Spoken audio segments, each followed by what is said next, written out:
Бүгүн Жогорку Кеңештин конституциялык мыйзамдар, сот укуктук маселелер, мамлекеттик түзүлүш жана регламент боюнча комитетинде президент тарабынан Жогорку соттун судьялыгына көрсөтүлгөн Нургүл Асанованын талапкерлиги каралды. Буга чейин 15 жыл сот тармагында иштедим деген талапкерге эл өкүлдөрү суроолорду узатып, анын канчалык деңгээлде тажрыйбалуу адис экендигин сындашты. 2010 жылы сиз 256 иш карапсыз. Мен калькуляторду алып зеректеп эсептептим да. Күнүгө бир делодан карапсыз да. Майрамдарды отпусканы алып чыгып, бир күндө бир дело карап атасыз. Ушундай болушу мүмкүнбү? То есть, допустим, в один день назначается 7 дел, 8 дел, может больше, может меньше. Могут приходить, могут откладывать, ходатайства поступать. И одно дело в один день с результатом, это, я считаю, хорошо. Депутаттар сот тармагында эч кандай реформалар жүрбөй жаткандыгын айтышып, айрым судьялар баш мыйзамга таянбастан башкалардын көрсөтмөсү менен иштеп жаткандыгын айтышты. 70% деген баягы нааразычылык, элдин нааразычылыгы укук коргоо органдарына, сот системасына бул чындык.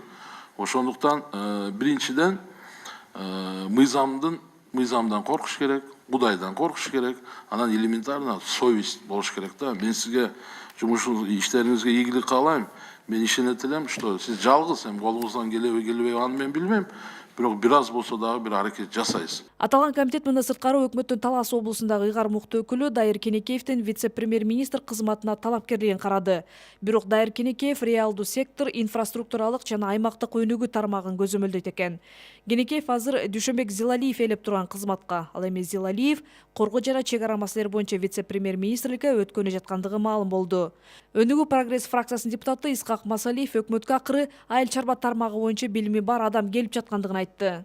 Конечно, азыр жакшы болуп атат, зоотехниктердин күнү болуп калыптыр да. Наконец-то хоть өкмөттө бир сельхозобразование бирөө болуп калат да. Бүгүнкү күнгө чейин бир да киши жок эле. Конечно, кесип боюнча иштеген эмес экен бул жигит.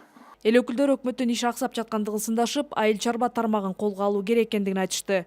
Ошентип буга чейин 2,5 жыл өкмөттүн Талас областындагы Ыйгар Мукты өкүлү болуп иштеген Дайыр Кенекеевдин талапкерлигин аталган комитет жактырды.